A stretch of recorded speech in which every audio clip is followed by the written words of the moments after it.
Hello, race fans. Welcome to another episode of Short Track Guys podcast, brought to you by ShortTrackExclusives.com. I'm your host, Thomas Faddis, alongside two other Short Track guys, as always, in the studio with us.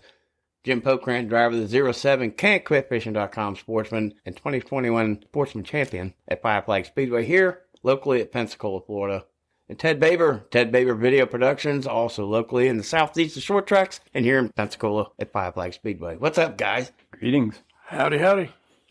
Well, we've got some catching up to do, I guess, from last week. We had a big weekend at Five Flag Speedway, and Jim's going to kind of fill us in on what happened with his hard knuckle work in the shop, getting ready for that weekend and what happened. And then we'll catch up on some things that are coming up, and then we got something in the center. But tell us what's going on in that sportsman stable, Jim. Well, wasn't a good night, really. Showed up at the track, forgot a wheel, had to buy one. So that started off kind of rough. So I had to buy two tires and a wheel. So we get all that done, get the car back together, go out for practice, and the belts roll on the pulleys. In other words, they turn over. They're V-belts. So we get to looking, my power steering pump's cracked. So we pulled the power steering pump off the 343, which I was supposed to drive, both cars, but some politics got in the way and I didn't get a chance to. We put Mike Gorham in the car. I'll elaborate on that in a minute. So we took Ben's power steering pump, put it on my car.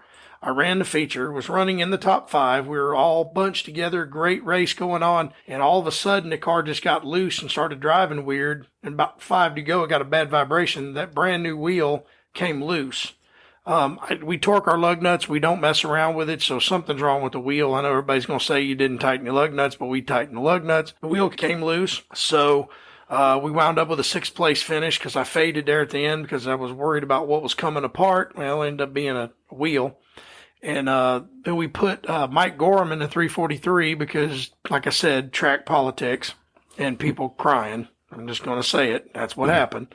And Mike did a great job, come home with a top 5, first time in that car. And he's going to drive it again on the 22nd of June for Ben, who was in a little bit of a scrape up and on the road and hurt his back, and he can't race right now. So we're just going to put Mike in his car to run one more time. And we don't run again until August the 12th. So going to be interesting. I've changed some springs in the front. Car worked great getting in and then through the middle off. It was terrible. I need to change the rear spring. So we're going to work on that. And, I'm going to come with a little bit more come the next race. I'm just going to leave it at that. So. All right, Ted, you got any video of that race? Oh, yeah. You got plenty of that. That sportsman race was good. It was a little bit of trading paint there at the very end. It got pretty exciting, and I thought Kevin Mitchell had that thing all wrapped up, but at the end, the younger of the Langhams came through and like the very last lap, and kind of with a little bit of assistance, came through for the win. I did get a chance to see a picture of Kevin's right rear tire. That thing was absolutely shot by the time it was all over with. It was bad. It was bad. I mean, I've never seen a tire come apart like that, but this comes at the cost of Hoosier Tire being behind, not allowing tires to cure. Right. Because I've heard people saying they're buying tires and putting them up and letting them sit for a month or two to cure so they're good and cured, because if not, that's what happens.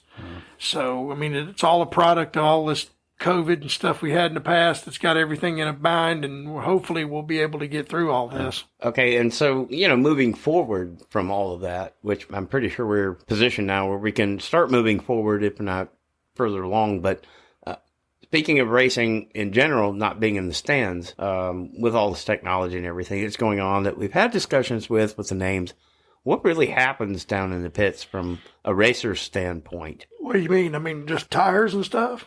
Yeah, I mean, you have preparation, your mentality, the way your mindset, your plans are when you come in, and the whole structure between starting and finishing the whole entire night with, what you have to prepare to make a night successful. Well, first of all, races are won and lost in the shop, so the car has to be ready when it comes off the trailer where you're not working on it the entire time you're at the racetrack. I know certain race teams, all they do is work on their car at the racetrack, and that's just not the way it should be. Unload it, get it set where you're going to park it, get your tools out, get your tire cart, grab you a couple of wheels. I go down to the tire shed. I take my stagger stick, I start checking tires. I find ones, two of them about the size that I want. I go pay for them. I have them mounted. I air them up to 25 pounds. I check how big they are, and then I know where I'm going to be. We have to turn in 2 tires every night. So those 2 tires you get put 15 pounds because they're going to become left sides. I take the rights, move them to the left, buy new rights every single week. I do that, air them up, and then I take them back to the trailer and I lay them out, let them sit for a few minutes so they'll, do their thing. And then you measure them and you go from there. How much stagger do you want in the rear? Well, I'd like to have 1.5 inches to 1 3/4 inches. Okay, well, we get as close as we can. I'd like to have 1.5 inches in the front, 1 1/4 in the front. So we try to size up the tires. And once the tires are sized up, we usually go practice, come in after practice, and we bolt on, depending on what we're doing. If we're single car qualifying, we got time. If not, we do group car qualifying where they'll give us 10 minutes. We'll bolt on the new tires, get ready to go qualify, come back. And then whether we run heat races or features, we just check everything over, check all the fluids, make sure the battery's charged, make sure the tires are aired properly, and check the stagger one more time. And then they drop the green flag, and we see what happens. All right. So, you pretty much have a plan together when you get there. You have a team that's around you that does certain things the way it's kind of like a uniform. You've got a schedule come in, and then people do what they're supposed to be doing, and then get everything ready on a timely manner. And then you go out there and see what your setup's all about. Mm-hmm. It's a lot of work, getting the car set up right. And I tried some different front springs this last race, and the car drove in great. It just wouldn't turn in the center and come off. So I'm going to change the rear springs and make it even better. So I think we're going to be pretty good. Well, Ted, as far as the racing standpoint, getting the car set up, when you're on top of the booth and you're getting your camera set up, or even the GoPros that are inside the driver's compartment. Right. What type of similarities would be setting up the race car as setting up your equipment? Well, unfortunately, this last weekend I ran across a situation I've never had before. We have an audio feed that comes out of the booth. Well, somebody decided it'd be a great idea to cut that wire and throw our connection away. I'm like, oh, well, that's nice.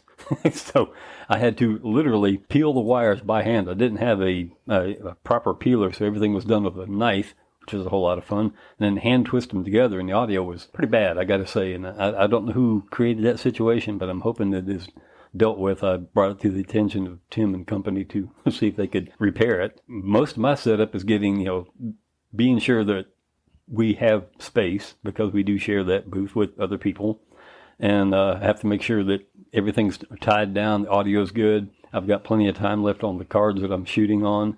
Everything's level, ready to rock. So there is a lot more to video productions behind the scenes than there would be, say, in a discussion with, actually driving a race car. Well, that doesn't involve the grunt work that it takes to get everything up to the top of the tower, because if you've ever been to Five Flags and you've seen that tower, how far up it is, that is a hike from out in the parking lot with 2 tripods, a bag full of cameras, all the audio stuff and equipment that I need. And who needs a Pilates class when that's over with? I know I don't.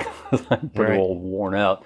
And then depending on what time of year it is, it can be either freezing cold or just boiling hot like it is right now. It's a little bit of a grind. Yeah. Do you have a team that goes out and helps you with the GoPros as far as getting it into the driver's compartment? All the setup is done before anybody else shows up. It's a lot. I do have help getting everything back down, which is nice, but getting it set up is a solo project. Yeah, so you just video productions. That's Ted Baber, obviously. You guys know us well. We're in the studio and we're talking video production, with short track racing, and Ted Baber's the way to go. Jim Pokrant is here with us tonight, as always. Part of the Short Track Guys podcast. We are Short Track Guys. Yes, we are. And that's what we talk about. This is what we do. We've come off the SRX series here just a few weeks ago. With their opener. Right. And we were there witnessing, and we had a great time. They went to South Boston the week after, and then they went to Stafford. They're halfway through their season now, with Ryan Newman, which has now become one of my really, really big heroes now. I've liked Ryan Newman, but after his win with his family and his daughters there at Stafford, that was really cool. Matt Hirschman was in the race. He'd won the Sizzler earlier to get that ride. Kind of like the way Bubba Pollard had the best average in the duels Right. here, if you want to call them that way. And he got the SRX ride and finished second. And I can't wait. They're going to Nashville, I think, this weekend, and I can't wait to see what happens here. Newman can't say a word to Pollard about how that race finished because he also used somebody else up to get that win too. So he really can't fuss. Yeah, that's a great series. I really, really enjoy it. The racing has been good, yeah. And I tell you what, Ryan Newman didn't just lead every lap. He had to run up there and pass and get there. So he did a little rubbing himself. But He did. I'm going to tell you something. It's cool to see those guys race hard and know that it's not a show series where they're just out there riding around showing off. They're actually racing and trying to get it done. So good job by Ryan Newman. Congratulations. And SRX is 3 different winners. Yeah. So that's pretty cool. That's equity. Yeah. Yeah, you mentioned 3 different winners. We have Elio Castroneves, Tony Stewart, and now Ryan Newman. They're going to Nashville here this Saturday night on CBS, and what a great series that was. And we talk about the Cup drivers that get together with different drivers of different areas and techniques and disciplines, if you will. And they get together, and it's a rebirth, and we've talked about it before about the old IROC series, and this is a rebirth. And what a great series to take off, but they've kind of had some I wouldn't say issues, but what about... They had some emotion. Yeah. To say the least.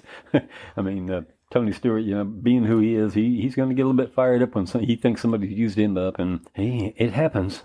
Yeah, but he ain't got no room to talk about using people up, because how many times has he used people up? So, I mean, what goes around comes around on you. But the series has been exciting. It's fun to watch. And, with 3 different winners, it's like NASCAR right now. There's 13 different winners this season. I mean, I know we're not a NASCAR series, but 13 different winners, and there's only 16 spots open for the playoffs. So if you get 3 more winners, it can get tight. Yeah, nobody from points is going to point their way in, and you may have to win 2 races to get in. Right. So, and you bring that up, and we don't, I know we don't talk as short track guys, we don't talk a whole lot about the upper tiers. Right. We do because Grant and Finger, we got some Christian Rose Racing. Love all you guys. We talk about that, but we don't talk about the upper tier. But when we do, we get into specifics. Yes. Right? And some of the changes here with the exhaust. People are not really wanting to hear it. But what about this one lug nut situation that's going on? And why are so many people having... the upper tier teams are having problems with it, but you've got how many different winners now that 13. have adjusted? Yeah, well, see, here's the thing, though. A lot of those winning teams have also got lug nut penalties.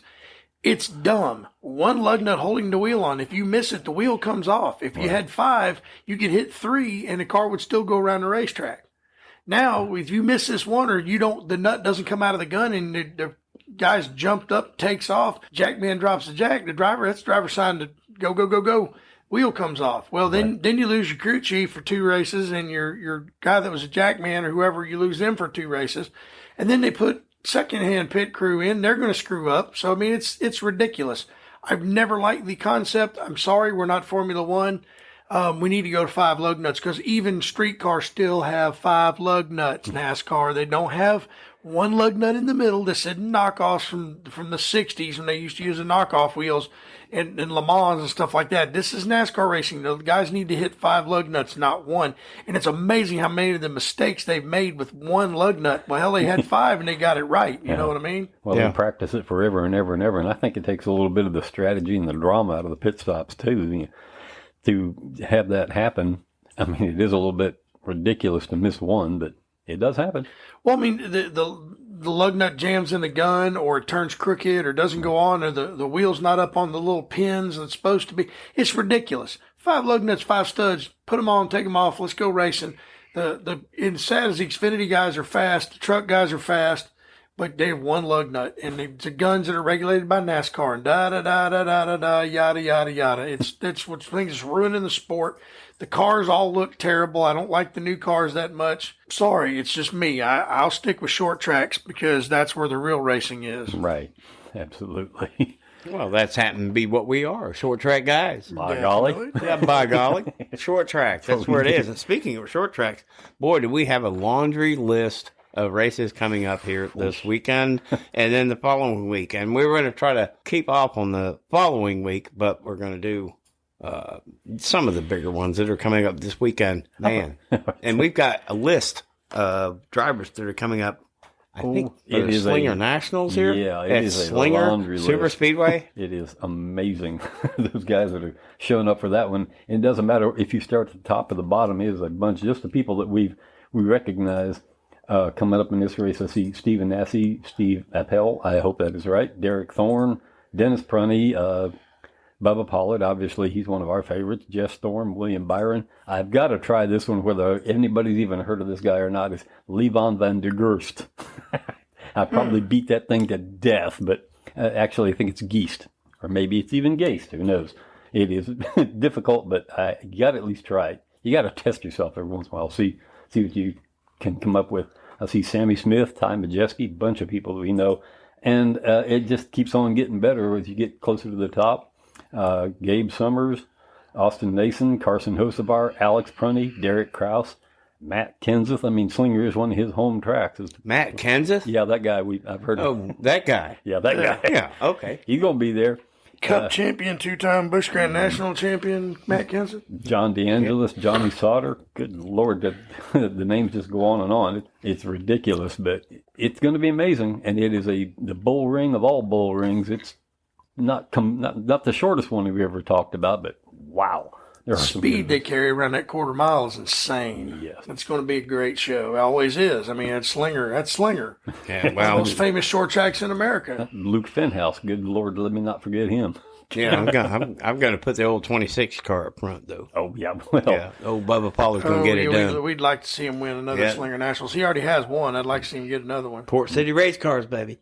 Yep. That's it. Oh, Gale Force Shocks. Yeah, that's going to be an awesome show, as well as the 31st annual Montana 200 at Mission Valley Super Oval, which is a track that we haven't really touched on. This is in Polson, Montana. Which is due south of Calgary. Yeah, due south of Calgary. It's a 3/8 mile super late model race, probably 300 or 400 miles east of maybe of Seattle, if you want to get an idea about it. But we watched a little bit of video before we went on. And, dude, it's just almost like one of these little super tracks up there in the Wisconsin area with the Midwest series that we keep up with. From the aerials, it looked like it had a little bit of a dog leg in the track, too, so that's got to be fun. Right. It did. Did you y'all happen to see who's going to run that race? No. Daniel Dye is going up there, and Mark Martin is going to be his crew chief. Oh, boy. 10-4. Yeah, So Daniel got cool the 43 car, Yeah. and Mark Martin, you know what? Yeah, five flags before, too. You know that's where Mark Martin has a vacation spot in Montana. He takes his RV from Arkansas, and he lives basically in Montana and out in California in RV parks that are like, you pull in and there's you have your own gazebo that's built in, and you got your own little garage to put your car in, and then you park your RV and it raises up and it's got a little awning over it. And yeah, it's not a regular RV park. It's an RV resort. So there's a difference when you stay at an RV resort. Air quotes in the air, resort. Yeah. Well, that's awesome news to hear that Mark Martin's back involved in any shape or form of racing. And with Daniel Dye, we've mentioned him, I don't know how many times, down, I think he's South Florida. I don't know if he's been here in Pensacola. I'm not sure, but I think he's been in some of the bigger super late model races that Hosevar has been here. I know for a fact. Yeah. I know we've mentioned Daniel Dye. I've seen him on our racing. He's been here too. I'm reasonably sure about that. I have to check all the listings. Check your local listings. Well, wow. The Montana 200, and you get that kind of story out of that. That's pretty cool. That is very awesome. And the Masters of the Pros in Nashville Fairgrounds. Who doesn't love a super late model or a pro late model race or a get my biker, race at Nashville Fairgrounds Speedway? That's going to be awesome. I can't wait to see that one. Yeah. The replays and being there, have we gotten any bigger than a dumpster list now? I don't. I'm going to think of a bigger. Let's see what's. A universe list? Yeah, Something it's bigger out than there that? somewhere. A Connex list. Connex is a little bit longer. It's like 40 feet long. Well, there's another one to add. It's the 56th annual Red Bud 400 at Anderson. Everybody looks forward to that. It's an ASA tribute, which is the ASA series that used to run with Mark Martin, which Mark Martin was like an ASA champion all time. But they're running a tribute in Anderson, and the Red Bud 400 is one of those big races that is also on everybody's bucket list. Yeah, definitely a good show. Yeah, and then the Southern Super Series at New Smyrna Saturday night coming up. You got to talk about Hutter and Robbins being a favorite, being on a roll with that Ronnie Sanders crew and that stable. Man, they've just been on a roll. They've won a big race time and time again, and bunch of pro late races here lately, and he's got the momentum. If he can continue to carry on, it'll be nice to. I would love to see that happen, but. We, of course, got to always pull for Bubba, but hey, anything can happen in New Smyrna, that's for sure. I mean, you got a lot of big names there. It's going to be a hell of a show. That's all I can tell you. Yeah. The more times you go down there and race those tracks, or anywhere really that you're loading up, and like the guys we were talking about, the Bubba Pollard, the Stephen Nassies, the Hunter Robbins guys that are packing their hauler and they're traveling a long way. I mean, Derek Thorne now from the Spears Tour out in California is coming up to run the Slinger Nationals. I mean, now 3, 4, 5 years ago you wouldn't have seen that. No. And now you're seeing guys that are in the Super Late Model Series from all over, whether it's the Grand National Super Series, whether it's the Southern Super Series or the Spears Tour or the ARCA Midwest. They're traveling, and these names are getting together. Yes. And they're taking... You're starting to consolidate the forums to make a much better list of competitors. Yeah.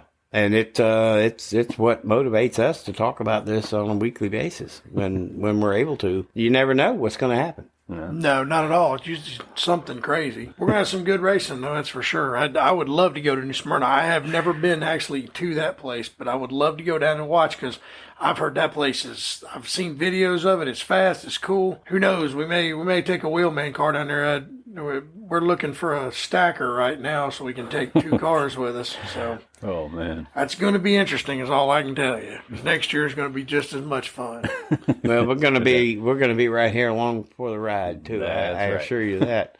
And guys, it's everything is coming up this weekend. Short track racing. We are Short Track Guys. Hit us up on Short Track Guys Podcast on Facebook. We'd love to hear from you. Yep. Know your thoughts one way or the other. Give us a question. We'll have an answer, hopefully. Guys, it's always fun to get with you and talk short track racing. It is a lot of fun. We have a blast every week. Oh yeah, definitely. Yeah, and we'll kind of keep up with it with all the news and hopefully keep you informed and get you enthused about it and share and. We got one more thing before we sign off. I do believe that we do. I think we do it on a 1, 2, 3 kind of thing, right? Why do we do that? 1, 2, 3. Let's go, Brandon. Good night, everybody.